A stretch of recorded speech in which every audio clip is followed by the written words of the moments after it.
Okay, we are live on YouTube and we are live on Instagram. We have a special guest who will be joining us. If you are on YouTube, you can see him right now.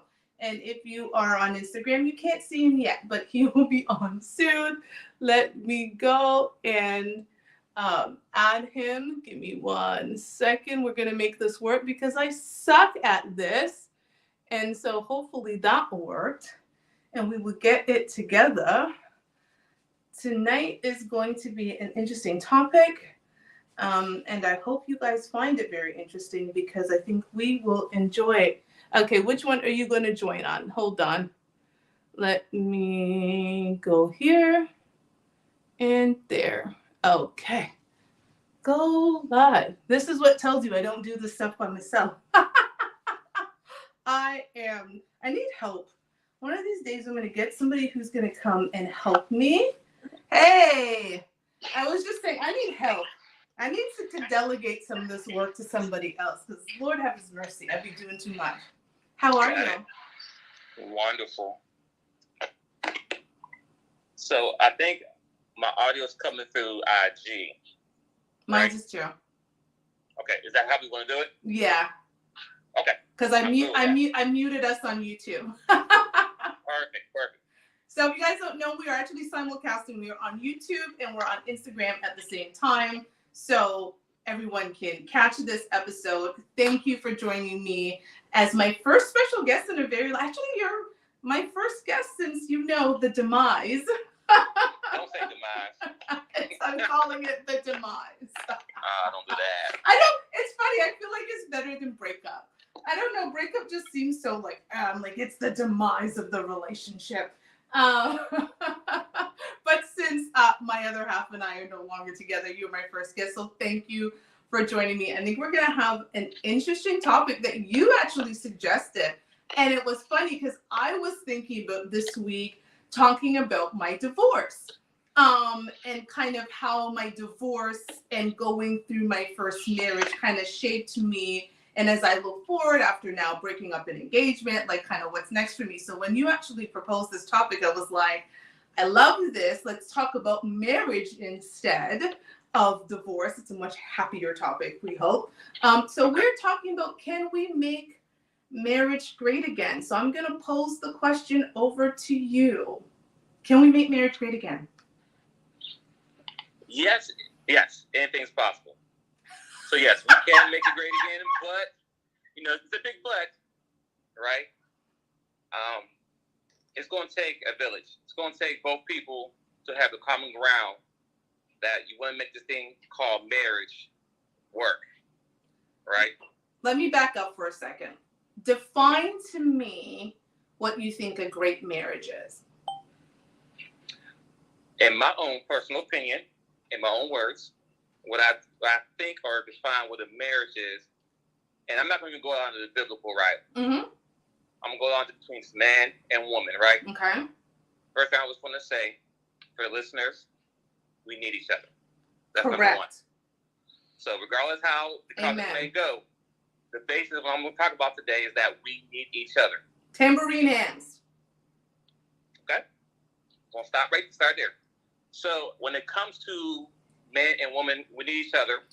And for it to work, right, in a concept, and I'm just going to hit some nerves, it has to be 50-50. And I'm not referring to bills and paying this and all that. You're pouring yourself. I'll just say this. Before marriage, we're two individual adults, right? I live my way. For example, when you're single, you live your way. Correct. We got two people now that got to mesh together and have to work through a lot of things to come to a common goal. Mm-hmm. And the common goal should be the family. Correct. So you got to pour in your good and bad traits and his good, bad traits, but you have to work through them, right? Because it's not going to be easy. We're all individuals at one point, and we have to come together and be one. So there has to be a common denominator, like, listen, I know that things may not be good or rocky, but we have to understand that the main goal is the unity. the unit. Now, what it looks like is, I can't really put an exact word on it or one particular thing. It's a process. Okay. It's not easy. Not at all. It's because it's work. It's work. I'll say this, because I'm still married. So when I thought I got when I got married, or I am married, when I made that decision that, hey, I'll choose you, my wife, this is it. I thought, once I put the ring on, finally I'm done.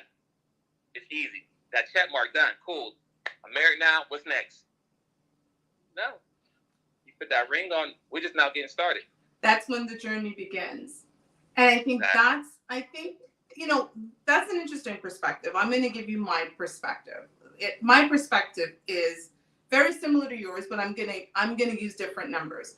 You have to bring 100% of yourself to the relationship. So I don't believe in 50-50 in many ways, right? And you are very familiar with me and my ex. You were actually probably one of the first viewers we had on a regular basis when we started 2 years ago. And what we used to talk about is you have to bring 100% of yourself to the relationship, because there are going to be certain points where he's on 80 and I have to show up completely and fully for him, because all he has for me is 80 that day, or all I have for him is 60 that day. And he has to show up for me to compensate for the part that I just don't have today. And I agree with you. Like, in my first marriage, and I hope to get married again. For those of you who are not familiar with me, I got married in my 20s, subsequently divorced, separated very quickly after that. But I knew that it began once we walked down the aisle. And it's funny, I remember my ex-husband, we walked down the aisle. He had our marriage certificate in his hands. And I will never forget, he looked at me and he said, "I have papers on you now." It was, I think back, and it was at that moment, I was kind of like, what? Long story short, it took me years to divorce him. Like, years. My ex said, "You're the only woman I ever wanted to marry. Like, why would I divorce you so you can go marry someone else?" And he really meant he had papers on me, because that is a legally binding contract.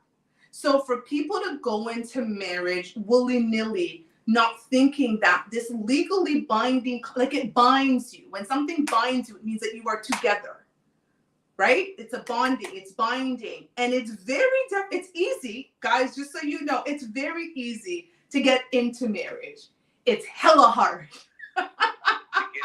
to get out of marriage. And so, just like anything, I think when you're getting into a marriage, you have to have a very serious discussion about what that looks like, what it looks like right now, what it could potentially look like 5 years from now, and what it could look like further than that, because it's almost like you're remarrying someone almost all the time, right? Because you're learning who they are going to be, and you have to fall in love with and work with who they're going to be. I am not the same woman I was in my 20s. I'm not the same woman I'm in my 30s, and I damn well, when I'm in my 50s, I'm in my 40s now, I'm not going to be the same woman I am today. So if you're getting married to someone, I feel like you have to understand that you're marrying the current version of them and the future version of them. What does that look like? What does that look like? Are you okay with that? Are you okay with who they could be? What if your idea of who there could be doesn't evolve? Are you okay with that? Are you okay if your person is just who they are today for the next 40 years? Because some of us, as women, a lot of us marry potential. I knew it was going. Not potential. We marry because we see who the man can be, and we see if, we just work together, right? Like, I come from a more traditional sense, right? Like, I am the woman, like my father was very much protect and provide. And as a woman, you have your roles. Like, you remember my previous relationship. We were very clear. We had very clear gender roles. He did his man shit, I used to call it. I do my woman shit. And we were fine with that. Like, that worked for us. And so we were very clear about what we wanted. But if I am honest about that situation, we're not together anymore, because I couldn't love that version of him forever. Like, I went in there expecting him to become more the more that I saw him, and he was comfortable with the person he was. And I couldn't do that for 40 years. And that's my bad. That was on me, right? Like, that wasn't on him. He presented himself as who he was. But I remember saying to him, I wish you saw yourself the way I see you. Because I see you as much bigger than this person that you are.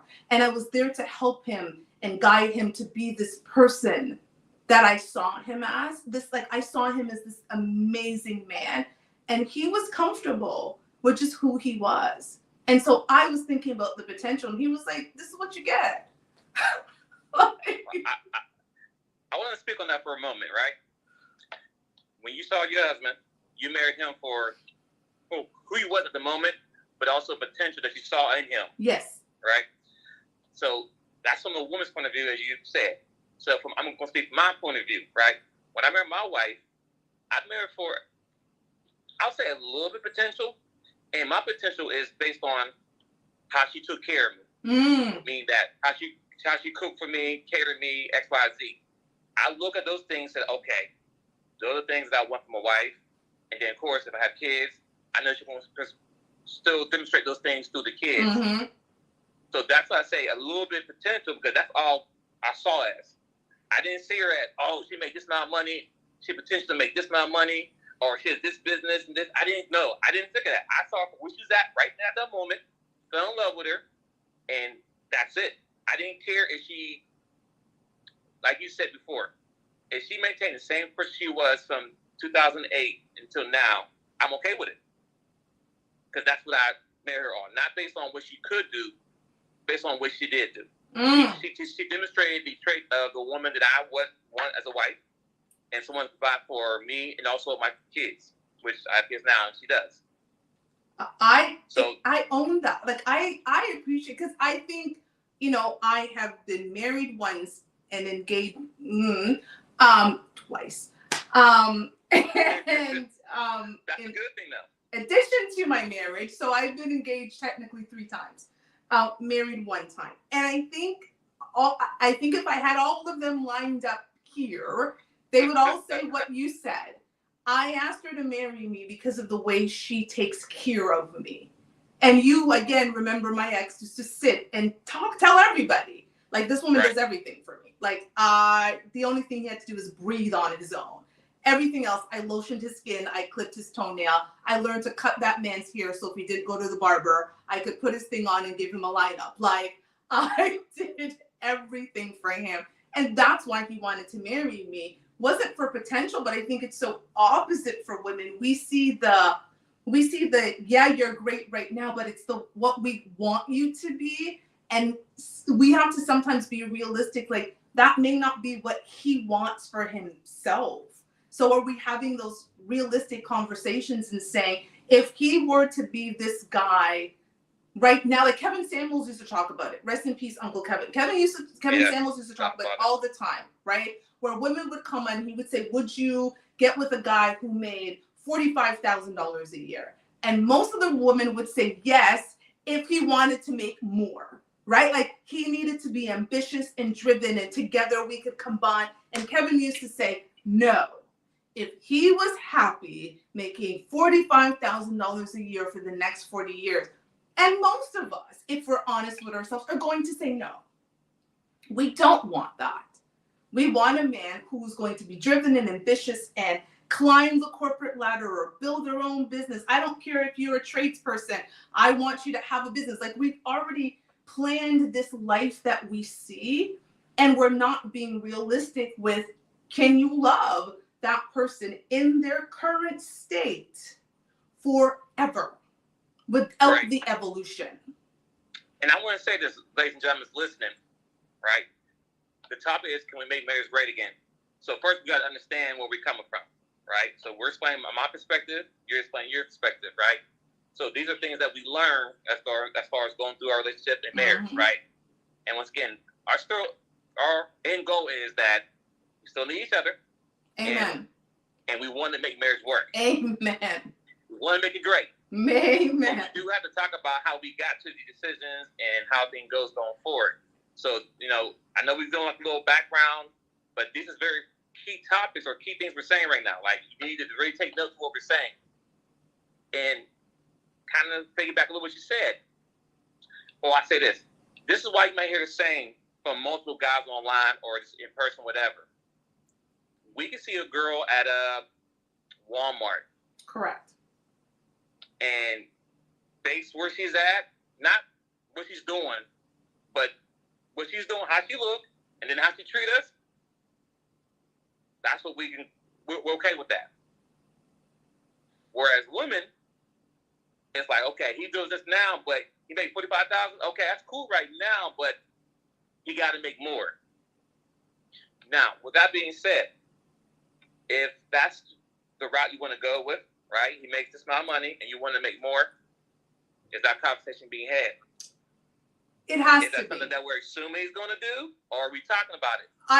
It has to be. Here's the thing. It has to be a conversation that you're having, right? And I think communication was a very big thing in my last relationship, which is why the title of my show is Fuck Your Feelings, because one day my very big 6'9" ex looked down at my 5'5" self as I was doing, I don't know what I was doing, but he was telling me something and I didn't like it, so I was responding all in feelings, and he said, "Fuck your feelings." It was actually a hilarious moment in hindsight.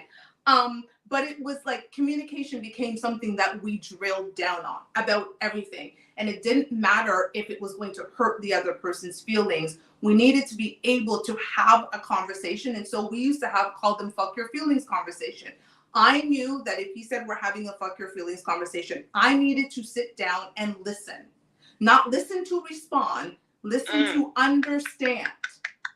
And I had times where I remember one time we had a 2-hour relationship, and for about 30 minutes of that, he was silent.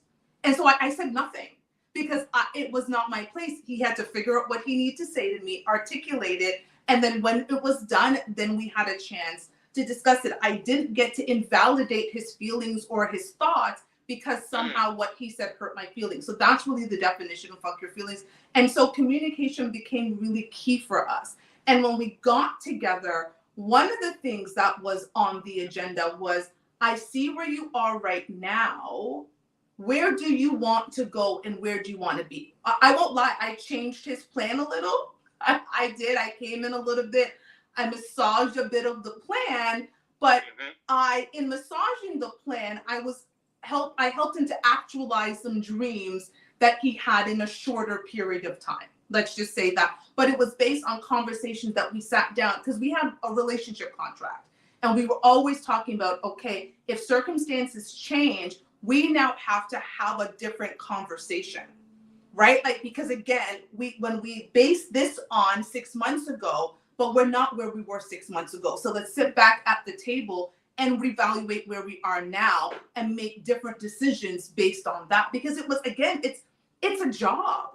Right? Like you're always upgrading your skills in a job, right? Like you're always wanting to get a promotion in a job. Like it's something that you always want to do. So I don't know what we don't take those same traits that we do in our jobs and bring it to our relationships and on a logical standpoint, right? Like, that's what my ex always appreciated about, because I had, as much as I'm a woman and I got the emotions and the estrogens, I was also logical enough to say, okay, like, F the feelings, what logically makes sense as we move forward in this relationship. And if we're at a crossroads, what does that look like? But I think the key, is the communication. Thank you. Thanks for going back to that.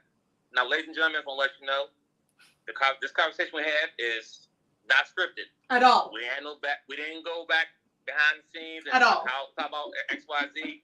It's all shooting from the head, right? And right there's a bullet point, which you just stated, communication. That is probably the most, if not the most important thing in any relationship. Marriage or relationship, whatever you're in, communication is key. And one thing you said, which really gave you a brownie point on my end, is that when you're talking about how your partner was having a conversation about whatever the topic is, you made sure for that time frame, you was like, I ain't gonna say nothing. Let him get his thoughts out.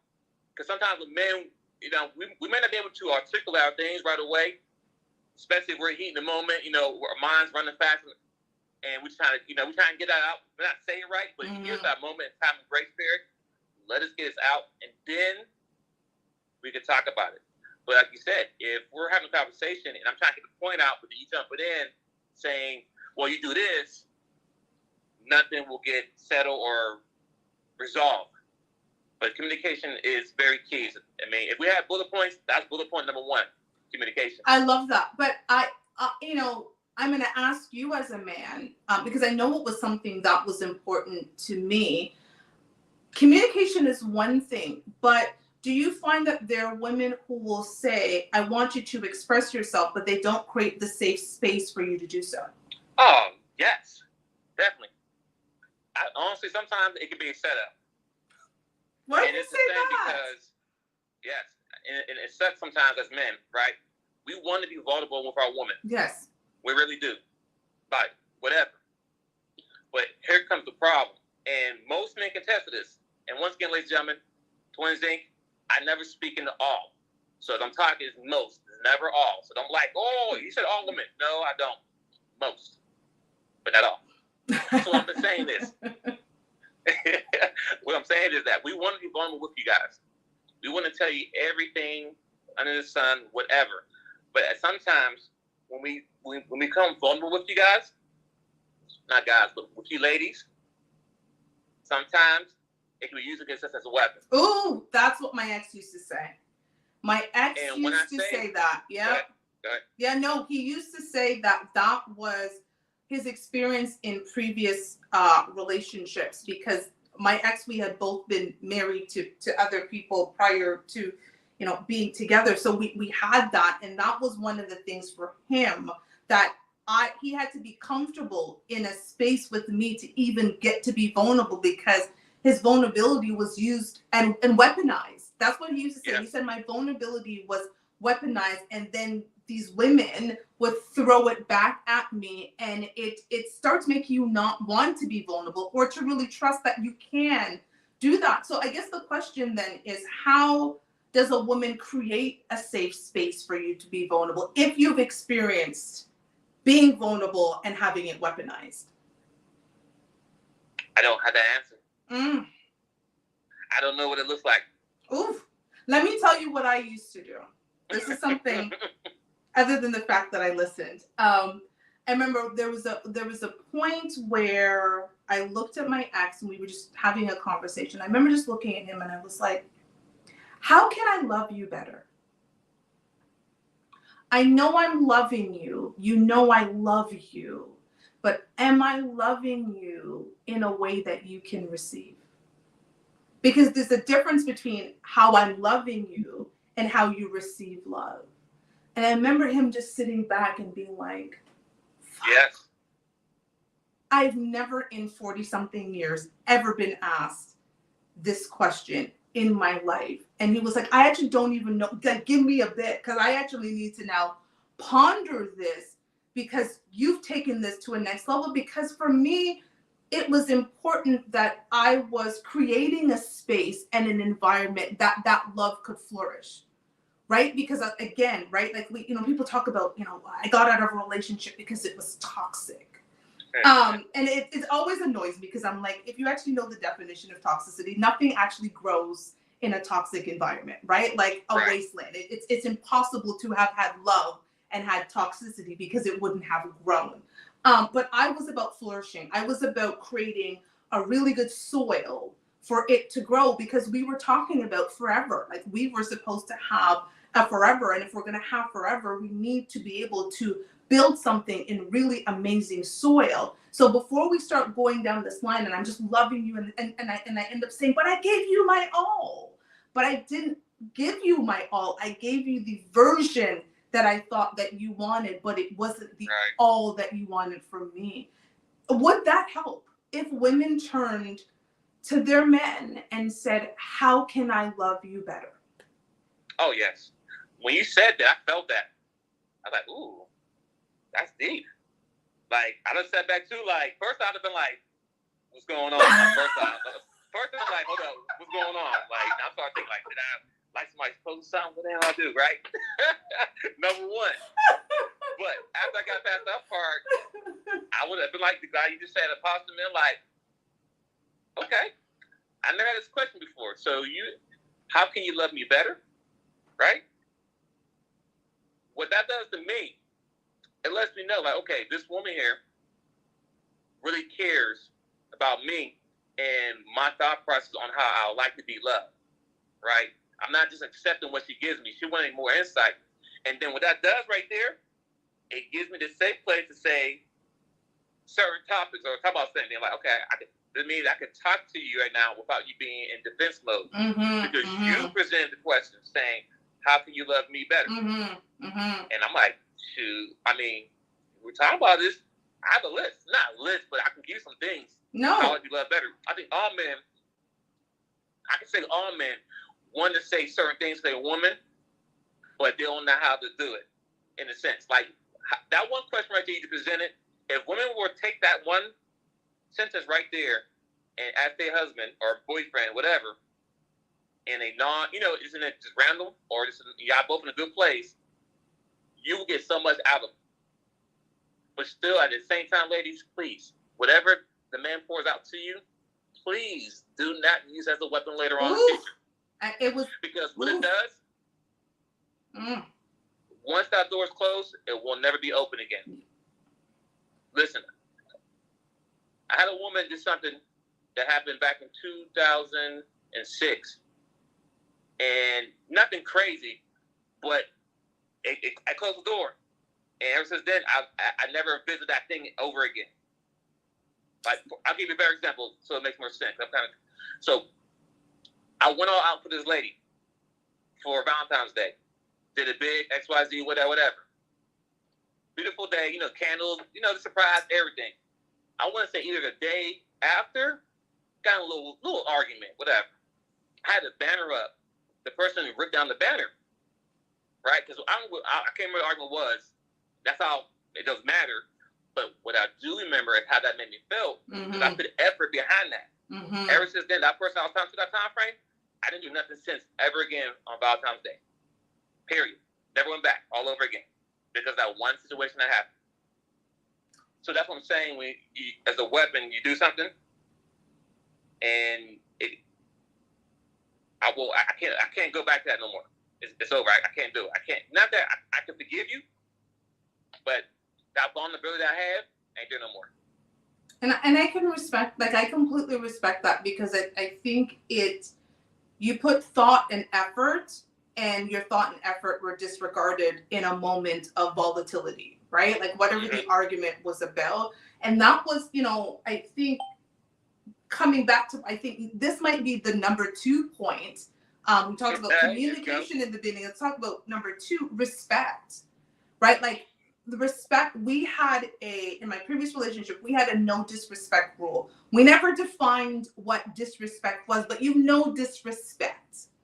Like, we as women and men, we know what disrespect is going to be for our partner. And I remember we had like the biggest blowout we had ever had in our relationship, and people happened to have been in the house. And I am not an argumentative person, but I don't even know what the argument about, but I was so upset about something. And I just remember exploding, and we like came out of the bedroom, and it was like people in the living room, and I couldn't stop myself because I was still going. But it was funny. He left the house with his friends, and he came back, and he said, his friends looked at him and they said, "That woman loves you." And he's like, "What are you talking about?" They said, even in her moment of anger, she never disrespected you, never called you out your name. Everything she said, you could tell, was coming from a place of love and frustration. It wasn't out of anger. It wasn't out of anything. And I remember he came back and he was like, you hold on to her, because that's a good woman. But I always, because we had a no disrespect rule, that was always in the forefront of my mind. It did not matter what we were going through. This was still a man that I was going to lay with, that I wanted to love me, that I wanted to support me, that I wanted to provide and protect for me. And how am I going to disrespect him and then expect all of that? And it wasn't okay to say I'm upset. Message. It wasn't okay. That's huge. I fully agree with you saying there. Totally. Respect is huge.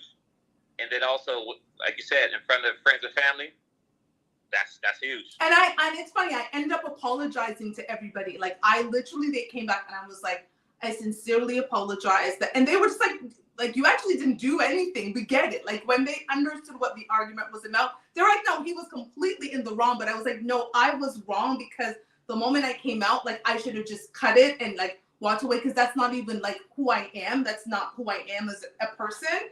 But I then apologized, because I understood that even though I didn't disrespect him in my speech, I still had acted in a manner that was outside of myself, and that's not what I wanted to portray about our relationship, right? So even in that moment, I felt like I had disrespected the relationship, even though I didn't, and I just wanted to be like my bad. Like, my bad, guys. Like, that's not even who I am. Which is fully understandable, right? At the end of the day, we're both adults, right? So I expect there to be disagreements that happen, right? I want to commend you in that particular situation, because even though you was upset and you wanted vocal about your situation, you still did in a sense where you did not disrespect your partner at that time frame. You didn't come on his name. You little B got a little D, Absolutely, or whatever the case may be. No. Right? But the thing is that people do that though. People will go off in front of they'll go off on a significant other in front of other people, think it's cute. Like, yeah, girl, you told them, or yeah, bro, I saw your parents check. No, bro, that's not how it works. That's not how it works. Not if you want to keep your relationship. Like, exactly. if you want to finish it, like if you're like annihilation, go, right? Like, if you're having one of those moments, sure, like, go at it. How can you expect anyone to respect you and your partner if you can't respect your partner? That's key. Like, that is key, right? And here's the thing: relationships have to have guiding principles, right? At every job, we have policies and procedures. And if you do not follow those policies and procedures, your ass is going to be on the unemployment line, right? Like, if you run a business, you have, I wear many hats. One of them is a consultant for businesses, right? And I always say the first thing you do is you create policies and procedures, because they're the guiding principle of your business, right? It will show people how you're going to run your business. So anybody who comes into your business, any client you deal with, they understand these policies and procedures. Again, it always kills me that and I'm going to speak to the women, we understand that, ladies, in the work world, we're out there and we're making six figures and we're doing our things and we're climbing the ladder, but we don't then look into our relationships with the men we say we want to keep us, right? Because I always say, as women, we do not have sex with men we do not want to keep us.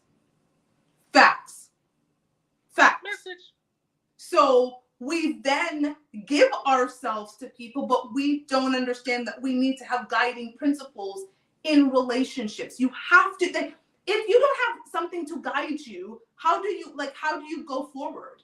You have nothing to guide you. You have nothing to flourish. That's why you say it's toxic, because it didn't start out in good soil. You had no foundation. The guiding principles are supposed to be the foundation on which you build a relationship. But people, I think, are going into marriages and relationships and all of these things on a whim, because you're cute, I'm cute, we're kind of good together, and then there was some chemistry and some whatever, and the sex was great or whatever, and yes, we're in a relationship. Well, actually, there's a lot of women in relationships with single men, but that's another topic for another day. But honestly, though, but that's another good bullet point right there that you just stated, which is very key.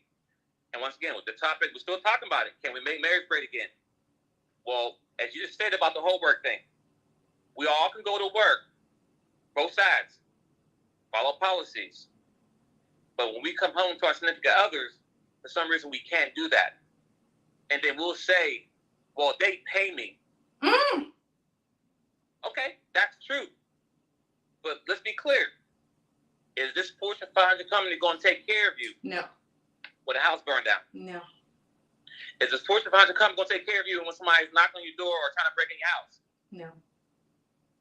Is the Fortune 500 company going to protect you if your car breaks down on the side of the road? Absolutely. You call your husband. You call your significant other. Correct. So I'm a man. I get it.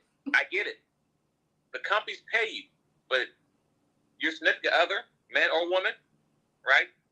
We have your best interest. And that also goes back to the same thing, respect as well. I have conversations with my fellows all the time, but one thing that kind of rubs men the wrong way, because we're talking about how being great together again, okay? So it's not a shot at the women or shot at the men, but we're trying to keep all examples. Correct. And give you more notes and things to move forward to be a better relationship. For example, I have your best interest as your husband. If I'm telling you X, Y, Z, let me give you an example. Okay. I have a friend, car broke down, right? The husband and the wife, they both went to like an auto spot, right? They got the battery checked. And they thought it was the battery, XYZ. They got it tested. The guy said, no, the battery's fine, something else, right? So now the next day, they want to go to the car dealership, right, to get it tested. Now, the guy knows what's going on, but the wife was like, hey, when you go there, tell them that we already checked the battery, all this, right? And the guy was like, no, I'm not doing that. The reason why I'm not doing that because I know what's going on, okay? We want to take the car there and see what they say, right? And they come back and say, oh, it's a battery. One, that lets me know that the car dealership is a full crap and they're trying to take your money. Correct. Right? Because if you know, they say battery, you can say, no, I already got the battery tested. But thank you for the information, get my car back, I'll go somewhere else. But the point I'm trying to make is that they kind of got an argument because he didn't want to tell the car people what they already tested. But the thing is that the guy, I have your best interest, babe. I'm here. I got your best interest. I know what we did. I'm not going to tell him everything because I want to make sure that we are getting treated fair. Because at the end of the day, as your husband, if your car's down, I'm down. I got to get early. I got to take it to work. I got to extra traveling around. So, or whatever, it costs money. We got to pay this. So what I'm doing is going to benefit us. I'm not trying to hinder you. So what I'm saying here, ladies and gentlemen, is that vice versa, men or women, if your significant other gives you advice, before you respond, digest it first. Think about it. Does this person has your best interest? Or is he just trying to make he or she trying to make the situation worse? Because the worst thing you can do is don't listen to him, but your friend, boyfriend or girlfriend say, oh yeah, do this. But you listen to them with no problem. But I have your best interest. So I think, what message does that convey, you think, to the man, the husband? Lack of respect. You don't respect the word. Basic respect. Would you also say that there's a trust factor? Like, you don't even trust me that I have your best interest at heart? Yes, I'll say that too.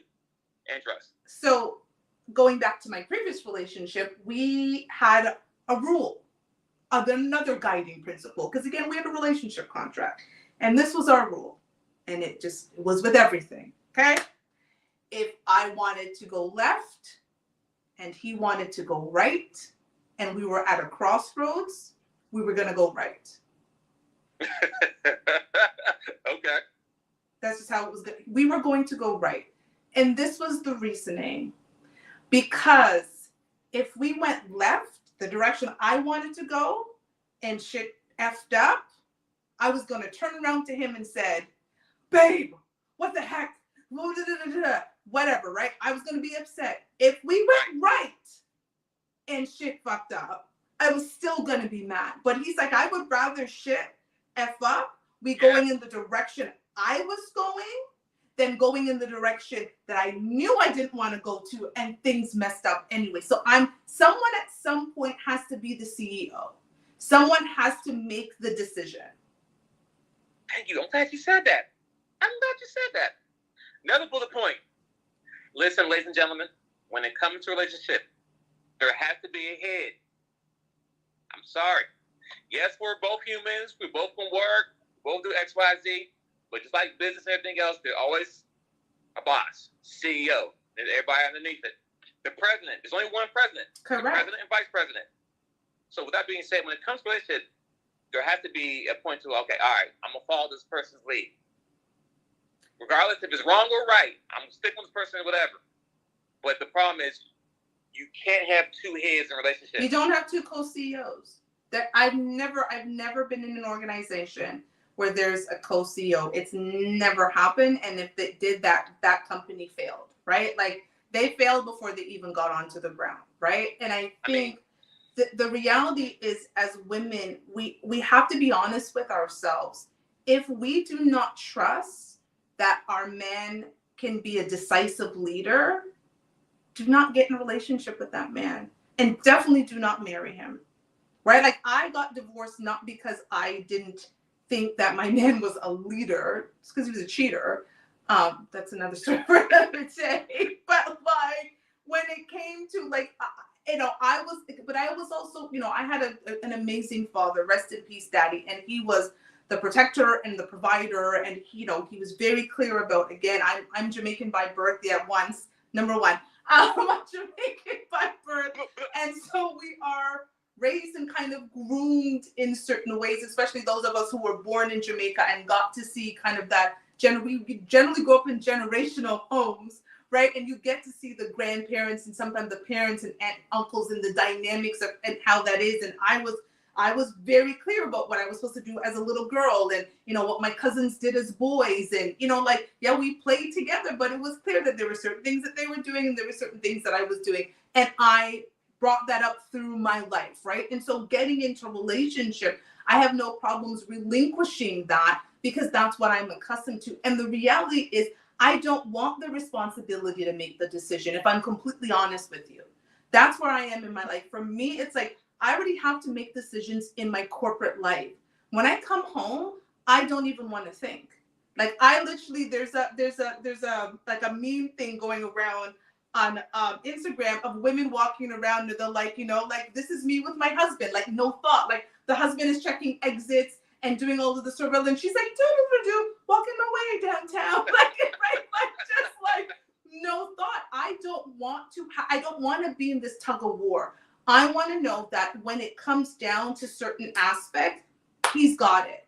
I do think, going back to point number one, which is communication, it's okay to work on your strengths and weaknesses, right? In my last relationship, there were certain things that I was stronger at, and he would be okay to relinquish that to me. She's better at this.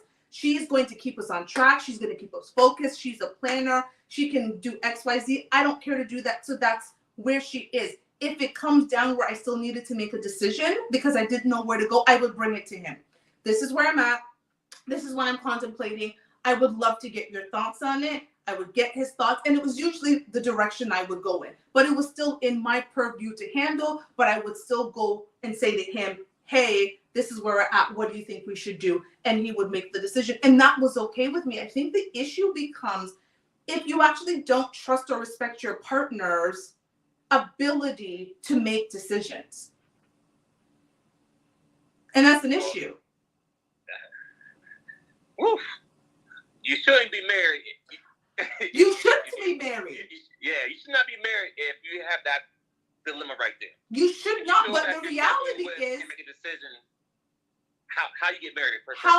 How many people are doing that? Because for me, that's that whole irreconcilable differences, right? Like we fell out of love or we whatever. It's because I don't think we're having some of these foundational conversations. Right.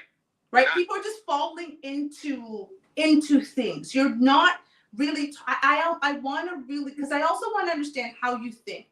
I like to know people's thought processes. I do it at work all the time, right? Like if my subordinate comes to me and they have wanted to do something, one of the questions asked is, how did you come to that decision? Like, and I ask that question because you want to understand their thought process, right? Like, what were the steps that you went through to be able to get to that decision? I'm not telling you whether the decision is wrong or right. I just want you to tell me what you thought about to get you there. And then I will tell you whether or not I think you should go with it or what my feedback is. It's the same thing in relationships. We take that same model, right, that it takes us to be successful at work, and we bring it back. When you're on those dates and you're on those getting to know things, those are where those questions happen. How do people think? Do you respect? I think a lot of women, a lot of us are getting with men for and if I'm honest, superficial reasons. Okay. We now live in a very superficial world, right? Like it takes one episode of Kendra G, right? Like, and you hear, what are you looking for in a man, right? And it isn't like, you know what? I want a man of value that other men of value respect. That's number one on my list, right? As I go for, I want a man of value that other men of value respect. And it isn't for me to determine what a man of value is, because it's men who determine actually how valuable other men are. It's not women, because we're looking at height and looks and all of the six figures. But because a man earns a certain amount of money doesn't mean he's actually a man of value that other men respect when he walks into a room. That's important to me, right? They're not asking about a man who's ambitious and driven. Like, you hear these very superficial things, and I think a lot of people are falling in love with superficiality and disregarding the things that actually create the foundation for which you're going to build the relationship that you want to have forever. And it's okay to walk away when you, like, walking away from my last relationship has been the hardest thing I've ever did in almost, I'm going to be 44 on Sunday, in almost 44 years of life. It was the hardest thing I've ever done, because I love that man with my whole heart and soul. But when we came down to it and we thought, if we do this marriage thing again, because we're both getting into second marriages, this is not going to work. Because where we are right now and the future we could have, it just got to the point where it's very different. I had a certain life that I saw for myself, and he had a certain reality that he was living, and they were not congruent. They did not work. And as much as I invested time and I loved him and we had a wedding date, we had to make that decision that we don't want to walk out of this hating each other. We walked out of it still loving each other and have given each other our best, but we understood that our time had expired. Because again, my life over here that I envisioned and his reality over here, it did not work. But we were honest with each other because we were consistently communicating out of a place of respect, not love. There's a difference. There's a difference love when comes and goes. Thank you. There is a difference when you communicate out of a place of respect than when you communicate out of a place of love. Yes. Ooh, bars. Just so as to say. That's going to be on the read. Bars. Bars. Right? Because the place of love is wrapped up in emotions. Yes. It's emotion based. It's the feeling, where the communication out of respect is based on logic. You tend to be more logical because you're thinking about all of the different aspects, and you're also not self-centered. Love tends to be a selfish act, right? It can be a very selfish act. Like, whereas respect, it's something that you have to give out. Love is something we expected people to give us in, right? We want it. We want to hold on to it. Where respect is generally something that you give out. And so if you're communicating out of respect, that's going to be a different discussions. But here's my question. Do you think people are afraid to have the tough discussions? Oh, yes. Why? We live in this era where people are soft. Oh, I hate to say I don't know but why it's I'm true. trying to pick up my phone. I feel that, right? But honestly, you need to have these harsh and direct conversations to be real with each other, right? I know the conversation that you and your ex had was very tough one to have. When y'all come to a decision, like, you know what? I love you, you love me, but this is not going to work for the long run. Y'all could have got married, did everything else, and then guess what? You're going to divorce because you knew it wasn't going to work out, but you're like, I can make it, I can change him, I can change her. I think that's what a lot of people fail to realize. You cannot change the other person. Nope. Doesn't matter. They are who they are. Nope. You are who you are. I mean, just look at yourself. If there's certain things in yourself, would you change? Mm. And the answer is no, then don't expect someone else to make a change. But it comes back to communication. It goes back to I say this, in most relationships or all relationships, y'all should have if not a weekly or a monthly check-in with each other. This is fact. Sit down. This is fact. Yes. I don't care if it should be an hour. Just 1 hour, if once a week or once a month. 1 week, y'all both sit down, recap what's going on with the relationship, right? And then the main thing is that y'all should know okay, listen, the goal is still this. So we're both on the same page. And you should be like, all right, the goal is still be married. I'm with that. What about you? All right, they agree with that? All right, cool. We're in agreement. Now, let's talk about some challenging things that had happened and how it made you feel. I'm going to say this, you say your part, but we come to a common ground to understanding. Because at the end of the day, the goal is to stay married. Being together. Yeah. Stay together. But we got to have this conversation just like we have at our job. Reviews, we every 6 months or whatever. Every 6 months, every 6 months, you get a review, mid-year, then even final year. All right, this is how we're trending. How we going to get better at work? X, Y, Z. Why don't we do it with our relationship? Our relationship is more important than a job. Your job can let you go tomorrow. Then what? And as you said at the beginning of the conversation, oh, it's easy to get married. Oh, begin out? Okay, now, boy. Listen. That's a whole nother conversation. And it's always... That's a whole nother show. Listen, it is definitely a whole nother show, and I always find it interesting, again, when you go on these dating shows and people are like, how did it take you so long to get married? Until you are in a situation where you're married and it takes you a very long time to get... Because, again, it's a legally bind. People, please remember, it's a contract. Let me say this. Ladies and gentlemen, if you had not heard this before, you're hearing it now on this show on Your Feelings. Marriage is a business. Facts. I'm looking at the camera right here, and I'm looking at the camera right here. Marriage is a business. Please spread the word.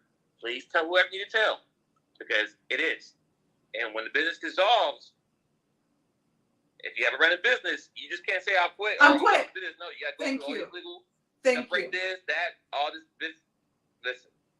So marriage is not a game. It's not just a piece of paper, as I've heard that being said. It's a piece of paper. It's a legally binding paper that you don't just rip up and go your separate ways. There are judges and courts and decisions and all of these things that need to be had, and it is a serious situation that you get into. Like you said, it's funny when Rob and I used to talk about that and say marriage is a business, and people will just kind of look at us like, oh, does that mean that like you guys don't love each other? And we're like, we love each other very much, but we also understand, which is why we did not go into the marriage, right? Like that's why we had a date, we had a plan, I had bridesmaids, I had an email address, and then we got to the point where we're like, fuck, if we do this and this doesn't work, it is going to hurt us a hell of a lot more than if we just walk away. Let me say this real quick. Let's say you guys get married. I'm using this example, ladies and gentlemen. Let's say they get married and then they decide not going to work. This show may or may not. Correct.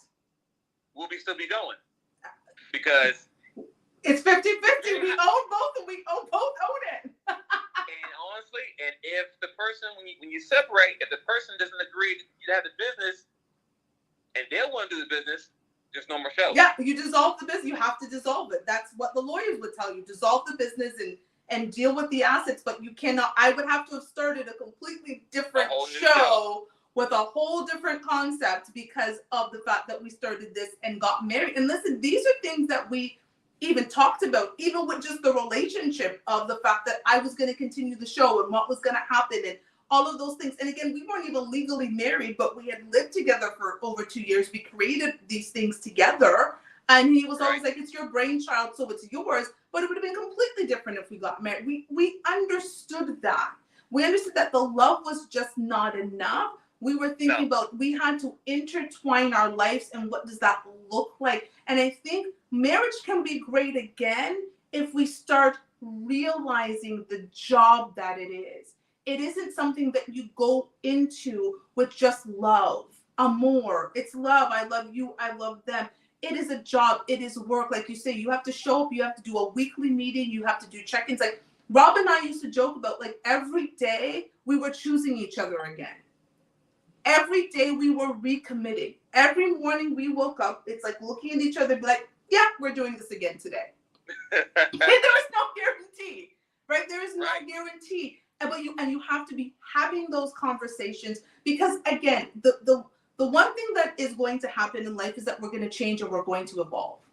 That's Yes. the reality. And so understanding that, to again think that I'm going to marry you today and then in 2026 you're going to be the same person, it's very unlikely. And so that's why those check-ins and that communication and that respect is so important, because as you're evolving into this other person, do you still want the same things? Are we still on, like you said, are we still on the same page? We're still committed to this commitment of what? Okay, great. Okay, is there anything that we need to change? That's why we have a relationship contract. And when we had sat down and tried to renegotiate the contract, we realized, this is just, we just cannot agree to the terms. But these are conversations you have before the marriage. Because I said I'm not doing another divorce. That I will tell you. And that's where I think we both were. We're not doing another divorce. We understood how serious marriage was going into it a second time. And I was like, listen, my next marriage, like, you're mad, go downstairs, right? Like, go to the car. I don't care where you go, but you ain't gonna leave this house, that's for sure. But you won't go in the other room, go in your man cave, I don't know, come back in an hour. Like, we're not getting a divorce. It is just, it's too much. Like the process of marriage is so beautiful and it's amazing. Yeah. And everybody shows up for you. The process of divorce separates a family that you've created, and literally people choose sides. It is an ugly, ugly process that I would not want anybody to endure at all. And so again, you think about the happy times, the bad times during the happy times. What would it look like if these things were to happen? Is that something that I could actually live with? Am I okay with this? Let me have your thoughts about prenups. What do you think about prenups? See, I'm not in that tax bracket to have to worry about that. But you still have to protect yourself, and that's the thing. I feel like people think that you have to make a certain amount of money, right? Like, right. You don't necessarily have to. It doesn't matter. You still built a life, right? Like, you had a life before your wife. You had built certain things. You had acquired. I don't care if you've acquired $2,500 in your bank account. You damn well acquired something, right? And we have to remember, prenups aren't just for what you have made previous. It also can be what you made during the marriage, and there's stipulations about it. Like, you have to be married a certain amount of years in order to get certain things. And if someone cheats, like, what happens? Again, guiding principles. That's what prenup actually does. It almost creates a legally binding guiding principle of how you're supposed to conduct yourself in that marriage. And if you conduct yourself outside of what this guiding principle is, this is what's going to happen. And so I'll say this when it comes to the prenup, right? When I talk to any young fella who decided we wanted to get married, right? I ask this question: are you okay, keeping my marriage, right? And marriage is like a quarter. You get a quarter, heads or tails. That's your chances are. Are you okay with losing half of everything that you made? Half your shit. Just that simple. Are you okay with that? Because if you're okay with that, then go ahead. If you're not okay with that, you might want to rethink this, or not get married, or protect yourself, which is what I suggest. I am big on prenups. Like, I am definitely getting a prenup.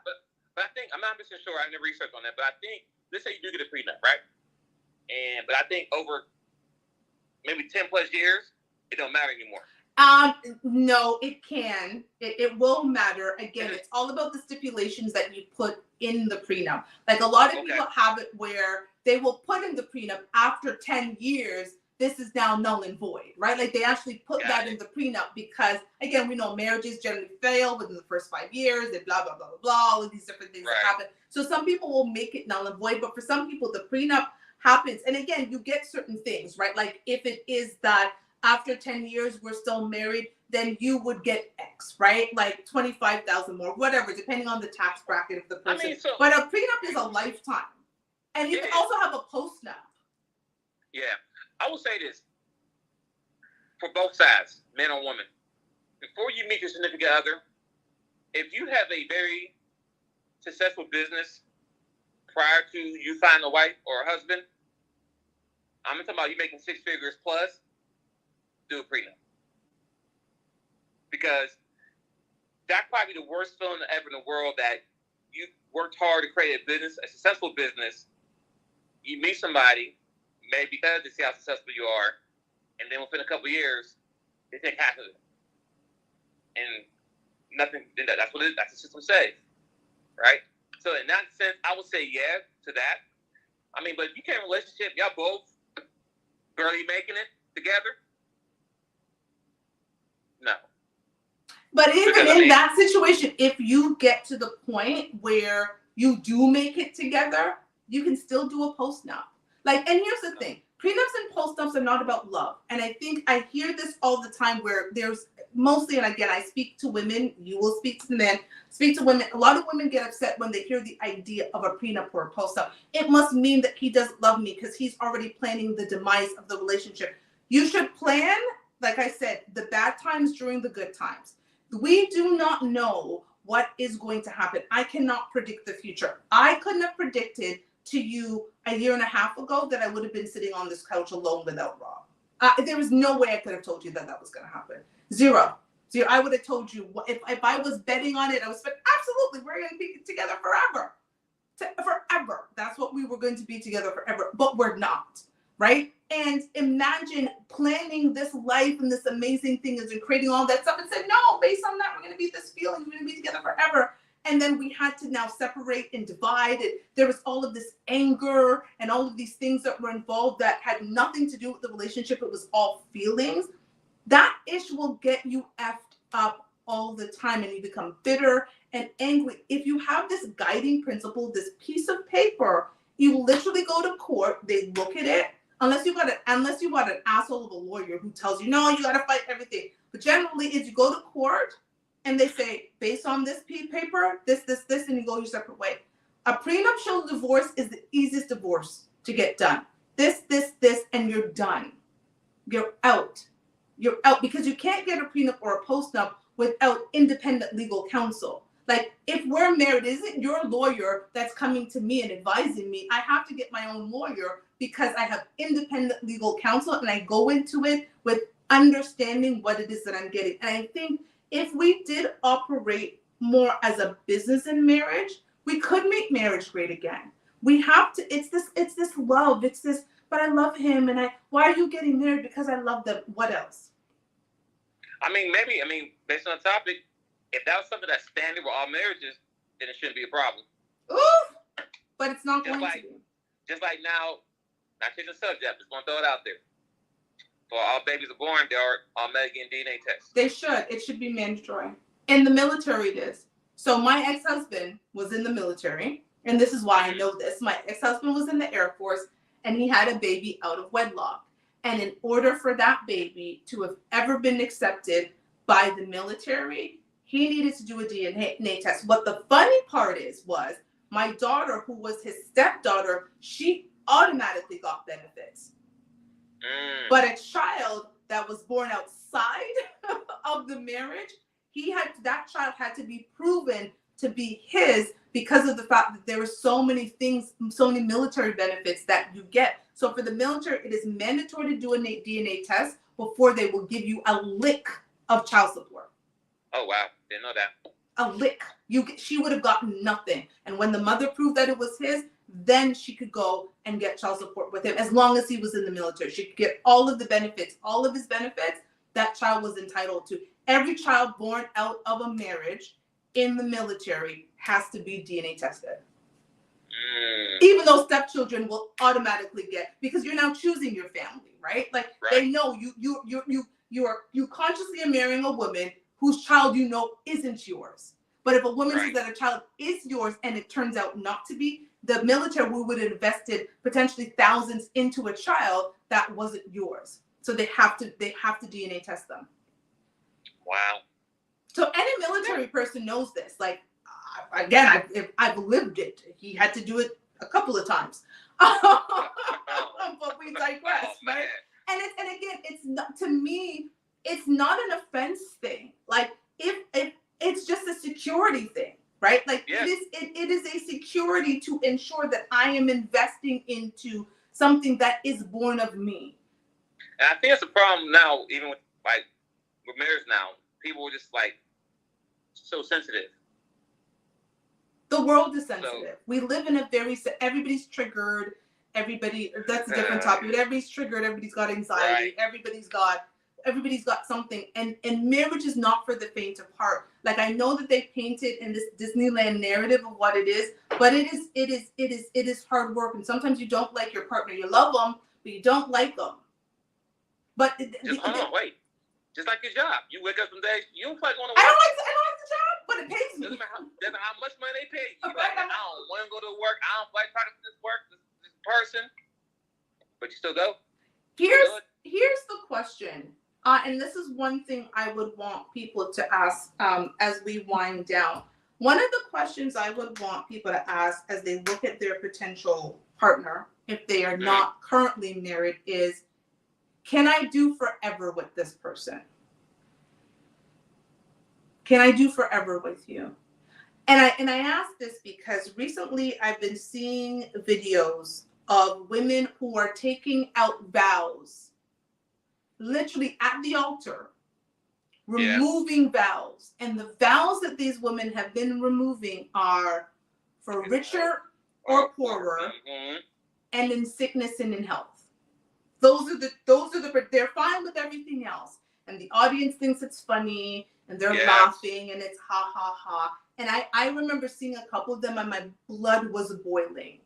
It was actually boiling. I was so angry because I thought, is this the narrative that we're actually going to be sending? And they're all Black couples, by the way. There were no white couples, no Latino couples, no Asian couples making the rounds, and people could say, oh, well, it's people trying to change the narrative of Black women. No, it's not. You can't change a narrative of something that's actually occurring, right? Like, these are Black women standing up and changing vows. And I just remember thinking, marriage is not a one-sided thing. You are also saying the same vows to me. You're also saying to me, my husband had to look at me and say, for richer, for poorer, and in sickness and in health, which means that I'm going to wipe your ass at the end of this when you need, like, let's just keep it real. This is what this means. When all is said and done and there's no one around and it's just our two old 80-something-year-old, you know what, we are going to promise to do that for each other. And the reality is, a lot of people are getting into marriage they really can't see forever with that person, especially if the forever isn't the narrative that they've painted themselves. And that's how I started the show, right? Like, with this idea, a lot of us are marrying the concept of who the man will be. What if this is all he's going to be? Can you grow old with this man in his current state forever? And if that answer is no, do not marry him. And I would say the same to the guy. If the answer is the current state that she never changes, she never evolves. She just is happy and content with who she is. No matter how great you see her as, no matter the potential that it is, we need to not, I would not recommend marrying potential. I would not recommend it. All that. Mm-hmm. And I know people say, but like, that's what I don't recommend it. I think you marry the person who they are right now, and you try and grow and build together. But if you're marrying potential, you're always going to disappoint yourself, because that person could be perfectly happy with how their life is. That's true. What do you think about the question? And as we wrap up, as people are dating, what do you think about that? Where do you see yourself in 5 years or 3 years question? I mean, that's kind of like a high school conversation now. I'm saying, like, I remember using that same line. I was telling the girls, oh, we see yourself in 5 years, just to see where they're at. But if you're in your 30s now, and you have to ask that question, that's a red flag. Really? Why do you say that? If I'm talking to a woman who's over 30 plus, well, I'm 40 now, so I'm going to say 40s, late 30s, you know what I mean? late 30s, almost 40, right? If I'm talking to you, have a conversation, and first off, if I'm putting you on a date, I already know enough about you as it is, right? Okay. I already kind of courted you, like, hey, I want to get to know this person more. But if I'm sitting down and conversation with you, and I have to ask you where you see yourself in 4 or 5 years, and you don't really have a roadmap or anything, you're just for a good time. But that's my point. That's what I wanted you to get to. If you don't have an answer, if you don't have a plan for yourself, how can you add value to my life? That's what I wanted you to get to. And that, I think that there are certain questions that weed people out. And I think men and women need to know this. And again, I speak to the women. If you don't have a roadmap for your own life, how do you expect a man of value to come and rescue you? And I think that's a lot of issues that I'm having with some of these dating shows is women are coming and they're having these conversations with, and I specifically Kendra G, and I watch it, and they used to have it with Kevin Samuels, but they make not the best decisions for their lives, but then they want a man to rescue them from their bad decisions. Woo! You about to open the Pandora's box right now.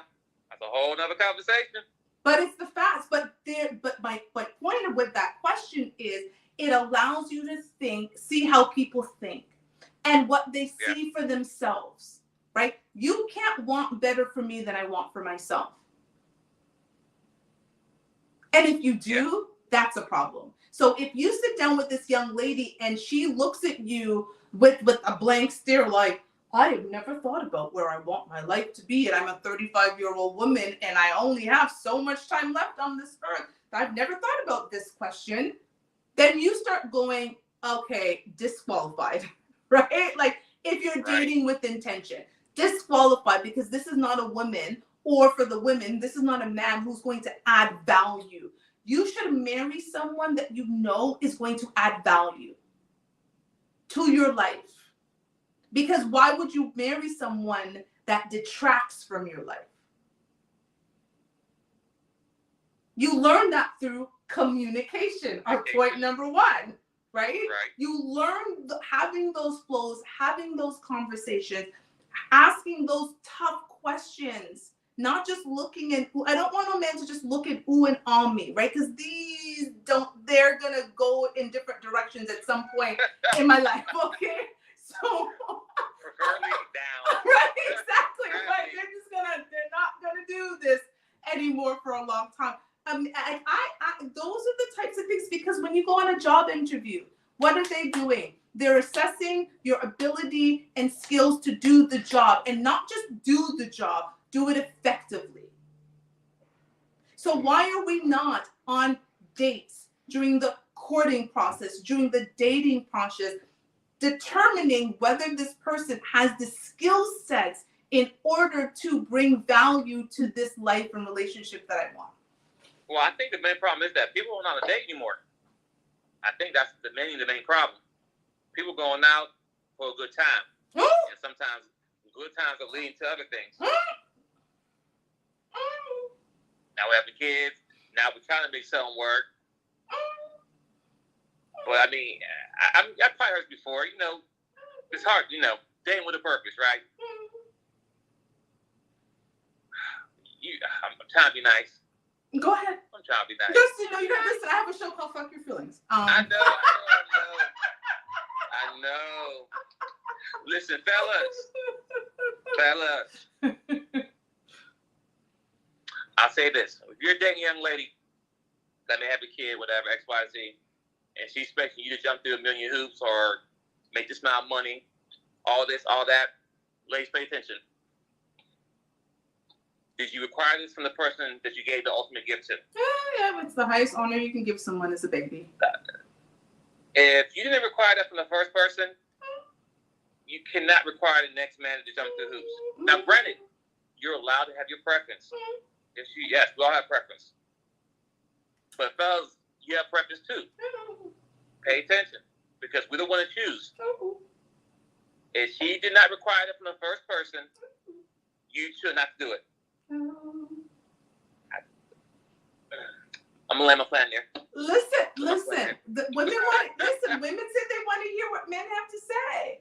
And this is the conversation you guys are having when we're not there. Shit, this is the conversation you're having and sending it to us, and we're just not listening. But that's the reality. Like we have to understand and live in our reality, right? Like we have to live in our reality, and sometimes we have to, not sometimes, all the times we have to understand that the decisions that we make today will affect our life tomorrow. Yes, totally agree. Marriage, totally. The person you marry is a huge part of that. It has a major impact. The person you choose to have a child with, again, yes. You know, a baby's the highest honor a woman can give the man, and his last name is the highest honor a man gives to a woman. And these days, they're happening in all kinds of different reverse orders, right? Like they're not happening linear; they're happening in different ways. So I think we have to live in our reality and have realistic conversations about what the value we're going to bring to a situation. Because for me, no man's going to marry me, unless he feels that there's a value to me. I am almost 44 years old. I'm not bringing you children, which is generally why men marry, right? It's to procreate. I'm not giving you a child. I have a child from someone else. So here it is, like I'm older than I used to be. And because I'm older, I cannot procreate for you and give you the next generation. And I already come with some other man's child. And, you know, luckily for me, my daughter's 22. And so you're not having to worry about taking care of her. Right. But there's a couple of exes for me. So what else do I have to bring? Because it's not vagina. Hope is peace. Right? Oh my God. You know what was so funny? And this is where we're getting, because it's so interesting going back to some of these dating shows. And that was one thing that my ex and I talked about was peace. Like peace was actually very big for me. Like I am big on peace. And my house is my solace. And that's where I meditate. I tell people I meditate, I drink water, I work out, and I mind my business, right? Like I like a peaceful situation. And it's one of the most interesting questions that used to come on these shows, and now Kendra G asks it, is why would a man be lucky to be with you, right? Why would a woman be lucky to be with you when she's asking? And I always listen to these answers, and I'll hear a woman say, well, I'm a good mother to my children, and I cook, and I clean, and I do whatever. And I'm like, how is that an asset to someone else? And I always said if I was on the show, here would be my answer. So if Kendra G asked me, why would a man be lucky to be with you? And I would say, because I can guarantee him 3 things. 1 is peace. 2 is respect. And number 3 is no matter what happens between us, I'm going to leave him better than I found him. I like that. And you know why that one was so important? Because a lot of the times relationships leave us broken. A lot of relationships take away from us. But if you are coming from a place of peace and respect, it's very difficult to leave somebody worse than you found them. Right. Because you've created solace in their space. And when you're in the most peaceful place, that's actually when you're most productive. A man who has a peaceful home generally is a very productive man. You don't see a lot of playboy CEOs often with very successful companies. You see they have steady relationships. They have a roadmap for their life. And I'm not saying that they're out there doing their things, but to the surface of the rest of us, they have a very stable, structured life. And there's peace within it, right? Jay-Z became a billionaire, not before Beyonce, with Beyonce, because she created an environment of peace and respect, and she brought values to him. And he knows he could go up there and conquer the world and he would be good. And we don't think about that. So ladies, when a man asks you that question, I want you to think about answering in a way that benefits him. Cooking and cleaning, we do that because we have to eat. Taking care of your own children, who else should take care of them? So you take care of your children and you cook and clean. Okay, great. You're actually being a responsible adult. It's called adulting, right? But what do you bring to the man's life that the other women are not going to bring? So again, you can grow, you can nurture, Again, because nothing grows in toxicity, you need a good solid foundation. You need great soil. You need to toil the land. Peace allows a man who is in a state of peace. I've seen it. It changes everything. Everything. Real quick, I'm going there. Yeah. Ladies out there, there's nothing like having the feeling of wanting to come home. That's peace. If you have a man who dreads coming home, stops every time he comes home, pulls up to the driveway, but sit in the car, like, why are you in the car sitting out there? He's trying to mentally prepare if you're ready to go in the house. Facts. That's a red flag. Facts. Why does this man want to come home in his house after surviving outside, surviving work, surviving driving, surviving cops, everything else? You get home, he's still sitting outside in the car. Not on the phone either. He just in the car, just the music's like, all right, gotta get the energy to get in here. Because if you open that door and it's like, let me tell you about these kids. Let me tell you about this. Oh, anyway. So I would say what my advice to that is, I would, again, my last ex, we lived together for over 2 years. I would give him his time. When he would come through the house, he would get about 30 to 45 minutes of just decompressing. He would give me a kiss. Often I was upstairs and I was working, doing like my own stuff. And he would come, give me a kiss, and then I didn't ask him questions, and ask him about his day. I just allowed him to come home and decompress in a way that worked for him. And when it was time, he would initiate the conversation. And he'd be like, okay, babe, like, but I allowed him that space. And it wasn't because, like we were going to argue or anything. It's just, I understood that, like you said, he was battling demons outside there. Like, mine was 6'9" in the finance world, right? He was a big black man dealing with white men and policies all day, and pivot sheets and decisions and all of these different things. The last thing he needed to do is come home and have to then deal with me. And I actually minimized the amount of decisions he had to make about the house. That was where I did my thing. I made the decisions and I would run it by him, but I didn't go, it was like, that decision's done. Okay, babe, it's over. Because I ran what happened inside the house. He didn't have to worry. It ran that way. Policies and procedures, guiding principles. It worked. We didn't get married because of other reasons, but we were really happy while we were together. And that's how I planned to run. That's how I ran my first marriage, actually. Like, he was in the military, right? Like, do you think he wanted to deal with some crap when he came home? And we were in our 20s at this time. Like, this was when Bush was talking about the war and he was going off things. And like, this was like 2007 when we got married, 2008, 2007, 2008 we got married, right? Like, he had gone to war. He had done all of these things. This man was in his 20s. The last thing he needed to hear is my yabba, yabba, yabba coming home after he had dealt with what he had dealt with as a staff sergeant in the military. We really need to be cognizant of what our partner needs. Like, that's what it's about. Great. It's up. Yes, we can. I think that's the part of making marriage great again. Are you okay with giving to your partner what they need without the need to receive something back? Because love is supposed to be selfless.